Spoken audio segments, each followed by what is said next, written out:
Et salut tout le monde, j'espère que vous allez bien. Aujourd'hui on se retrouve pour une petite vidéo, voilà, c'est l'été, je me suis dit on va pas faire très complexe, ni très complet d'ailleurs. Et voilà, je me suis dit bah tiens, vu comme sur certaines vidéos, des fois j'aborde des noms de disciplines ou de champs de la psychologie ou des neurosciences sans forcément les définir, et bah je me suis dit on va faire une vidéo là-dessus justement, on va essayer de définir quelques champs de la psychologie et des neurosciences sans forcément aller voir tous les champs, hein, parce que c'est impossible, il y en a beaucoup trop, et de les définir, de voir un peu qu'est-ce qu'on y étudie, et donc voilà, hein, tout simplement. Ah et oui, petite précision quand même, les disciplines que je vais vous présenter sont des disciplines qui m'intéressent et donc qui peuvent se retrouver dans mes vidéos. Oui, il y a trop de disciplines, hein, donc je vais pas pouvoir toutes vous en parler. Donc forcément que je sélectionne, et je sélectionne par ce qui m'intéresse et par ce que vous voyez sur la chaîne. Ah, et aussi, deuxième petite précision, à chaque fois que je vais vous présenter un champ de la psychologie ou des neurosciences, je vais vous mettre au montage une miniature, une ou deux, sur une des vidéos que j'ai faites qui traite de ce sujet-là, ou du moins qui fait partie de ce domaine de la psychologie ou des neurosciences. Parce que j'ai déjà pas mal de vidéos, donc à chaque fois, normalement, il y en a une ou deux qui traitent, qui en fait partie. Donc voilà, un peu de pub, ça fait pas de mal. Et normalement aussi pour celles qui sont les mieux faites, ou juste celles que je préfère, il y aura un petit i ici, une fiche avec une vidéo. Il y en aura pas beaucoup parce que je suis limité à 5 fiches, si je me trompe pas, mais voilà. Et aussi, troisième et dernière précision, les neurosciences et la psychologie sont deux disciplines qui se mélangent énormément. Et même au sein de la psychologie et au sein des neurosciences, il y a beaucoup d'entremêlements. Ce sont deux disciplines qui sont très interdisciplinaires, et donc on a des disciplines qui sont très proches entre elles. Donc j'ai essayé de faire une liste de champs et de disciplines assez logique, mais c'est mon ordre à moi, c'est pas forcément le plus logique pour vous, c'est juste que c'est le plus logique pour moi, mais voilà, des fois ça s'entremêle un peu, et des fois, voilà. Bon alors on commence avec, je pense, la plus grande famille de disciplines de la psychologie, un peu aussi des neurosciences, j'ai nommé la psychologie cognitive. Alors, je sais pas si c'est la plus grande, mais en tout cas c'est clairement une des deux plus grandes, je pense. Et l'objectif du coup de la psychologie cognitive, c'est d'étudier le fonctionnement cognitif des individus. Voilà, aussi simple que ça. Quand ici je parle de fonctions cognitives, je fais référence à toutes les fonctions qui permettent de traiter, de manipuler et de se servir de différentes informations de notre environnement, ou alors de notre environnement interne, dit autrement de notre mémoire. Ces fonctions cognitives, il y en a énormément, hein. On peut avoir par exemple la mémoire, l'attention, les fonctions exécutives, on peut avoir le langage, le calcul, le raisonnement, la représentation dans le temps et dans l'espace, etc., etc. Bref, ça en fait vraiment beaucoup. Et pour mieux comprendre ces différentes fonctions, la psychologie cognitive a recours à ce qu'on appelle des modèles. Des modèles, c'est une représentation qui est imparfaite, mais simplifiée, et qui permet du coup de mieux comprendre ces différentes fonctions-là. En fait, on a recours à des modèles parce que les fonctions cognitives ne sont pas construites en monobloc, si on veut. En fait, c'est comme un ordinateur, il y a plusieurs composants, et chacun de ces composants s'articule entre eux, et surtout dialogue entre eux, si on peut utiliser ces termes-là. Et du coup, l'intérêt des modèles est de voir justement comment est-ce que ces mini-composants des fonctions cognitives s'articulent entre elles, etc., etc. Maintenant, ce qu'on fait de plus en plus ces dernières années, c'est d'aller voir dans notre cerveau directement comment est-ce que sont représentées les fonctions cognitives. Ou dit autrement, quelles sont les aires cérébrales qui sont impliquées dans ces différentes fonctions cognitives. Et oui, finalement, le cerveau est le support de la cognition, donc il y a forcément un truc à l'étudier là-dedans, quoi. Alors c'est un domaine de la psychologie qui a différents noms, hein. On peut retrouver notamment neuropsychologie cognitive ou neurosciences cognitives. Voilà, généralement dès qu'il y a neuro et cognitif derrière, voilà, on est sur ce qu'on appelle la neurocognition, encore un troisième nom du coup. Et voilà, en fait on mélange la psychologie cognitive avec les neurosciences. Donc en neuropsychologie cognitive ou neurosciences cognitives ou autres, on va utiliser les techniques d'imagerie cérébrale de type IRM, TEP, etc. pour comprendre comment notre cerveau, quelles sont les aires cérébrales qui sont impliquées dans dans ces fonctions-là. Donc par exemple, un truc tout bête, eh bien, pour voir comment notre cerveau fait du calcul, on va foutre plein de personnes dans un IRM, et puis on va voir ce que ça donne, quoi, quand ils font du calcul, que ce soit du calcul simple ou du calcul complexe.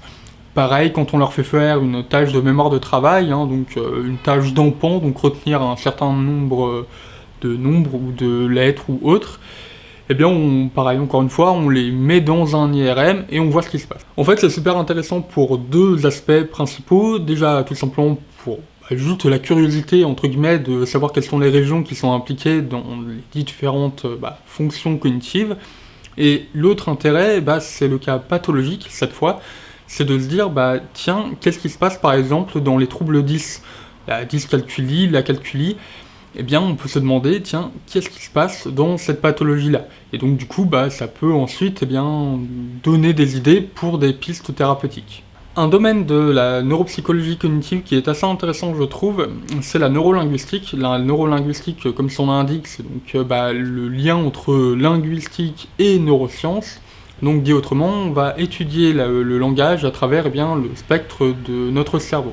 Alors, c'est super intéressant pour tout ce qui est pathologique, hein, encore une fois, pour déterminer quelles sont les aires cérébrales qui sont impliquées dans différents troubles. Mais ça a une autre application qui est assez intéressante, je trouve, c'est cette fois sur tout ce qui est assistants vocaux. Pourquoi assistants vocaux? Tout simplement parce que ce sont des intelligences artificielles qui parlent. Et justement, pour générer ce type d'intelligence artificielle, on a recours à des modèles qu'on crée en neurolinguistique. Et justement, ce type d'application où on mélange intelligence artificielle et neurosciences, c'est ce qu'on appelle les neurosciences computationnelles. Les neurosciences computationnelles vont permettre de comprendre comment est-ce que nos fonctions cognitives sont implémentées dans notre cerveau. Pour prendre un peu la métaphore avec l'ordinateur, c'est comme si nos fonctions cognitives étaient des logiciels et donc on cherchait finalement à comprendre comment est-ce que un logiciel est généré dans notre cerveau. Pour faire vraiment très très simple, hein, et c'est vraiment simplifié comme idée. Hein. Pour ce faire, elle va chercher à modéliser des fonctions cognitives, mais cette fois dans des systèmes neuronaux artificiels. L'intelligence artificielle, quoi. Pour réussir à faire ça, on va partir des modèles qu'on crée en psychologie cognitive et on va essayer de générer un système artificiel qui, lui corresponde, qui reprenne toutes les fonctions cognitives, tous les composants de la fonction cognitive qu'on essaye d'implémenter. On va générer du coup un système artificiel avec ça, et on fait en sorte que ce système artificiel généré soit plausible d'un point de vue biologique. Dit autrement, il faut que les connexions qu'on génère entre les différents modules soient plausibles d'un point de vue biologique. Pour voir ensuite si la création artificielle, le système artificiel qu'on vient de créer est correct, du moins qu'on ne s'est pas planté et que ça correspond bien finalement à ce qu'on a dans notre cerveau, le truc le plus simple à faire, c'est de comparer les performances de ce système artificiel sur une tâche, à des performances des humains sur cette même tâche. Ça peut paraître bizarre, hein, mais un système artificiel peut reconnaître des images. On va voir si par exemple il catégorise aussi bien les images que ne le feraient des humains. Mais si jamais on a des taux des performances qui sont similaires, égales, ou moins, peu de choses près égales, on peut plus ou moins conclure que notre système qu'on a créé ressemble plus ou moins à ce qu'on a dans notre cerveau. En fait, on génère un niveau de preuve supplémentaire pour le modèle cognitif qui sert à notre système artificiel. Bon, après ce petit tour de la psychologie cognitive, place à la deuxième grande famille de la psychologie, j'ai nommé la psychologie sociale. Alors, la psychologie sociale, l'objectif, en fait, ça en a deux, hein. C'est tout d'abord de comprendre comment est-ce que l'individu est influencé par le groupe dans lequel il appartient, et ensuite l'autre c'est comment est-ce que l'individu se comporte dans ce groupe-là. Donc de manière beaucoup plus générale en fait, c'est de comprendre un individu au sein d'un groupe social. C'est vraiment à distinguer de la sociologie qui elle a une approche groupale, donc ne s'intéresse en aucun cas à l'individu, mais par contre la psychologie s'intéresse justement à l'individu. D'où le terme en fait de psychologie, parce qu'en psychologie, on s'intéresse à un individu, pas à un groupe. Et en psychologie sociale, on mélange un peu les deux.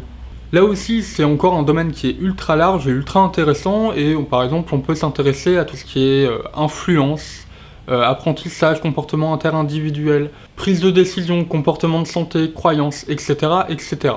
Encore une fois, là aussi, dans la grande majorité des cas, on va avoir recours à des modèles qui vont simplifier les mécanismes, les fonctions, si je peux dire ainsi, qui sont impliqués là-dedans. Parenthèse nécessaire, c'est le champ de la psychologie qui a été le plus critiqué ces dernières années, notamment à cause de la crise de la réplication. Donc, la crise de la réplication, pour simplifier vraiment, c'est le fait qu'on n'arrive pas à retrouver, à répliquer des résultats d'anciennes études. Donc, par exemple, je sais pas, on a dit un truc dans les années, je sais pas, 1980, et aujourd'hui on se rend compte que c'est pas forcément vrai. Il y a beaucoup de raisons qui expliquent ça, hein. C'est extrêmement complexe déjà de comprendre un individu dans un contexte social, parce qu'il y a plein de trucs qui expliquent tout, hein, finalement, et aussi que la plupart des études se basent sur des questionnaires et que c'est facile de frauder des questionnaires, hein. Voilà. Et alors c'est pas pour autant hein, que la psychologie sociale n'est pas une science, et je pense d'ailleurs que ces dernières années, elle a montré que justement elle était une science, vu que les scientifiques et les psychologues sociaux, justement à cause de la crise de la réplication, justement tenter d'améliorer les choses. Et ils ont très bien amélioré les choses, je pense. Même s'il y a encore des trucs à améliorer, mais bref. C'est pas le sujet de la vidéo, donc parenthèse ferme. J'ai parlé tout à l'heure des comportements de santé, et bien justement, la psychologie qui s'intéresse aux comportements de santé, c'est ce qu'on appelle la psychologie de la santé.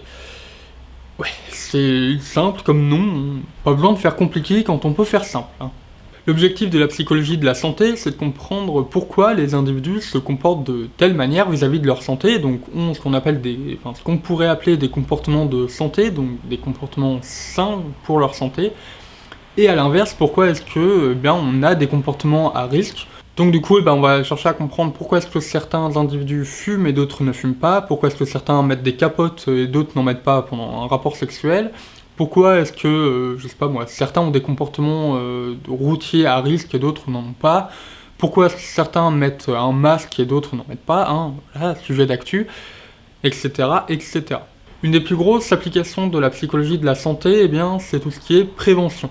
En fait, vu comme, en théorie, du coup, on connaît les raisons de pourquoi certains fument, ne fument pas, mettent un masque, ne mettent pas un masque, etc., etc., du coup, on peut faire des plans de prévention ciblés, des campagnes de prévention ciblées, par exemple sur certaines populations, et essayer de faire en sorte que les gens fument moins, boivent un peu moins d'alcool, mettent des préservatifs, mettent un masque, etc., etc. Bref, vous avez l'idée, quoi. Oui, de manière générale, prévenir c'est beaucoup mieux que guérir, ça coûte beaucoup moins cher à la société. Encore une fois, l'approche neuroscientifique n'échappe pas à la psychologie sociale, et donc cette fois c'est ce qu'on va appeler les neurosciences sociales ou la neuropsychologie sociale. En fait c'est comme avec la psychologie cognitive, c'est juste qu'on change cognitive en sociale. Concernant la psychologie de la santé, cette fois on parle de neuropsychologie de la santé, c'est vraiment tout simple. Et vraiment, encore une fois, l'objectif finalement c'est de comprendre les comportements des individus, donc des individus dans leur groupe ou vis-à-vis de leur santé, cette fois avec une approche neuroscientifique, donc comprendre comment ça se passe dans notre cerveau. Un autre domaine qui mélange neuro et psychologie sociale, c'est ce qu'on appelle les neurosciences affectives. L'objectif est tout simple, c'est de comprendre les émotions, mais avec cette fois un spectre neuroscientifique. Donc comprendre comment ça se passe dans notre cerveau quand on a des émotions, et etc., etc. C'est là aussi, je pense que c'est le plus gros domaine d'application des neurosciences en psychologie sociale. Je suis pas certain, mais je pense que ça fait partie des plus gros en tout cas. Donc, après vous avoir parlé de psychologie cognitive et de psychologie sociale, cette fois petit tour du côté des neurosciences, et les neurosciences ne sont pas à confondre avec la neurologie. La neurologie qui est une branche de la médecine qui cherche à soigner tous les troubles neurologiques. Les neurosciences correspondent donc à l'étude du système nerveux, qu'il soit périphérique ou central, et que ce soit dans son aspect anatomique, donc dans son architecture, mais également dans son aspect physiologique, donc cette fois ça va être à propos des cellules qui le composent, donc les neurones, les cellules gliales, etc. etc. Et d'ailleurs on parle de neuroanatomie et de neurophysiologie respectivement. Un champ qui mélange physiologie et psychologie, c'est ce qu'on appelle la psychophysiologie. Cette fois on va étudier les variables physiologiques qui permettent d'expliquer des comportements. Donc par exemple ça va être tous les rythmes biologiques, donc le sommeil, la digestion, etc. etc. Encore une fois c'est ultra intéressant et ultra pertinent concernant tout l'aspect pathologique, toutes les personnes qui ne serait-ce ont des troubles du sommeil, ce qui est de plus en plus fréquent d'ailleurs. les personnes qui ont des troubles de la digestion, etc. etc. Ça peut être également intéressant pour, on parle de digestion, donc pour tout ce qui est l'aspect du microbiote, comment le microbiote eh bien, influence sur notre comportement, notre cerveau, etc., etc. Et je mets ça dans les neurosciences, je sais pas si ça fait réellement partie des neurosciences, hein, c'est juste que c'est de la biologie, donc je fous ça là, mais voilà. Et enfin, pour finir la vidéo, quelques petits champs de la psychologie qu'on pourrait classer à la fois en cognitive et en sociale, et vu que je savais pas trop où les foutre, eh bien j'ai mis ça en fin de vidéo. Pour commencer, la psychologie différentielle. On va chercher à comprendre les différences interindividuelles, intra-individuelles et intragroupales. Pour un truc un peu plus français, on va chercher à comprendre les différences entre les individus, au sein même d'un individu, et entre les groupes. Les deux sujets d'études qui ont été le plus étudiés sont la personnalité et l'intelligence. Alors, l'intelligence, pourquoi ? En fait, on va chercher à comprendre quelles sont les différences entre les individus, enfin, qu'est-ce qui explique les différences entre les individus en termes d'intelligence, donc en termes de QI. C'est d'ailleurs la psychologie différentielle qui est à l'origine de tous les concepts de QI ou alors de toutes les différentes personnalités des individus. C'est un domaine de la recherche qui est assez ancien, même ultra ancien en fait, par rapport à tout ce qui est personnalité par exemple. Ça date même d'avant de la science, j'ai envie de dire. Et je pense que ces dernières années, c'est pas forcément le domaine qui est le plus actif en psychologie. Je dis peut-être une bêtise, je suis pas certain là-dessus, mais c'est des concepts qui déjà sont assez bancals, des fois par exemple le QI, voilà. Mais voilà, je le mets dedans quand même, dans la vidéo, parce que je pense que c'est un des premiers domaines en tout cas de la psychologie qui a eu une énorme influence. Par exemple le concept de QI, dans l'éducation c'est extrêmement important, intéressant entre guillemets à étudier et à appliquer, donc voilà. Ensuite, deuxième autre discipline, la psychologie développementale, où cette fois on va étudier, oui, le développement, t'as compris. On va du coup étudier comment est-ce que l'enfant va développer ses fonctions cognitives, ses fonctions exécutives, mais également son aspect social. Parce que oui, l'individu, les gamins, ils grandissent en groupe, donc c'est intéressant d'étudier tout ça. De l'autre côté de l'échelle du développement, on retrouve la psychologie du vieillissement, où cette fois, alors on peut étudier comment est-ce que les individus vieillissent, du moins comment est-ce que leurs fonctions cognitives vieillissent. On peut également, du coup, l'aspect social, voir comment ça vieillit, tout ça. C'est ultra intéressant pour tout ce qui est l'aspect pathologique, parce que forcément l'âge est un facteur de risque sur... je sais pas toutes les pathologies, mais en tout cas une très très grande majorité des pathologies. Mais l'autre aspect qui est très étudié en psychologie du vieillissement, c'est comment est-ce que les personnes âgées vivent leur vieillesse. Là, du coup, c'est plutôt un aspect social, j'ai envie de dire, parce que ça a un impact social qui est très grand, donc ça va être l'isolement, ce genre de choses.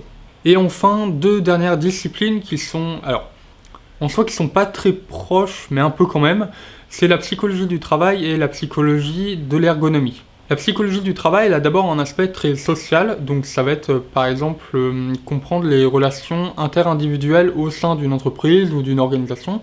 Mais au-delà de cet aspect très social, très groupal, elle va chercher à comprendre un individu et comprendre par exemple comment il veut évoluer, et comment il veut évoluer son plan de carrière, donc voilà. Donc cette fois, lui donner des outils, ou je sais pas trop quoi, mais bref, voilà.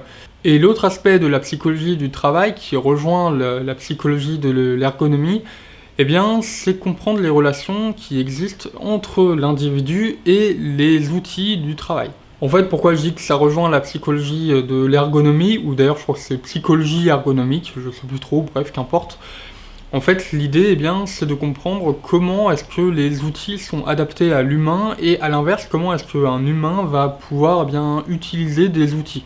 Alors, c'est des outils très larges, parce que ça va par exemple, de toute la sphère du travail, donc ordinateur, etc., mais dans un point de vue, du coup, très professionnel. Mais ça peut être également pour des enfants, par exemple, qui ont des troubles, et pour les aider, par exemple, ne serait-ce qu'à organiser leur journée, à ne pas oublier de se brosser les dents, de lasser les lacets correctement, lasser les chaussures du coup.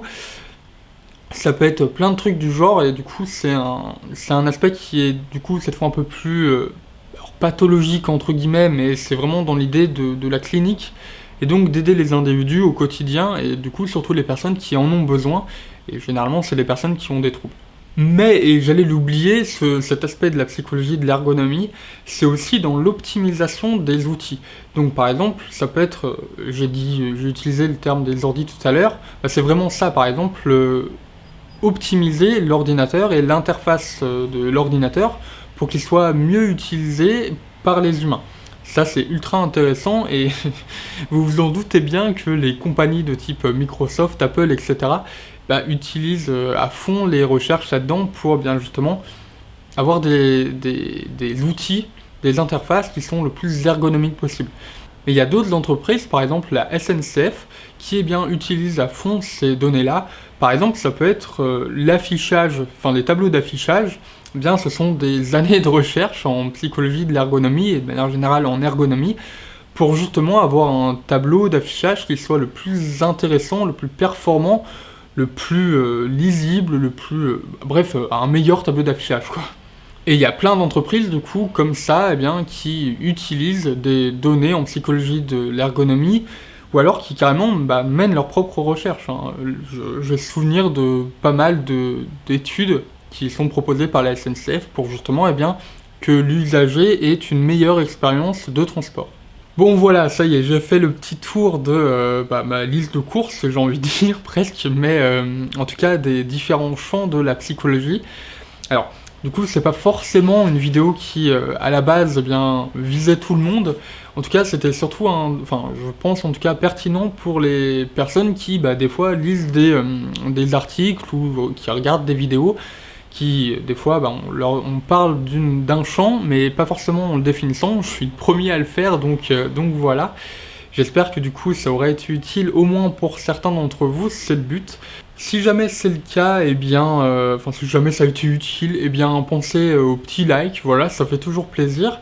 Si jamais vous avez aussi besoin que je développe sur un sujet que vous trouvez j'ai pas été assez précis ou juste que vous avez une question, n'hésitez pas en commentaire, je vais répondre à toutes les questions s'il y en a. Et puis voilà. Pensez aussi à aller faire un petit tour sur les réseaux sociaux, voilà, lien en description. Et puis pensez aussi à l'abonnement si jamais les thématiques que j'ai pu vous parler ici en vidéo vous intéressent. Parce que ça tombe bien, elles m'intéressent aussi, donc du coup je vais forcément en parler en vidéo. Ça sera peut-être d'ici 1 an ou 2 pour certaines, mais ça sera toujours le cas, donc voilà. Allez, moi sur ce, je vous dis à une prochaine. Bonne fin de vacances, parce que je sais pas quand est-ce que je vais sortir une prochaine vidéo. Mais voilà, allez à une prochaine, bye bye.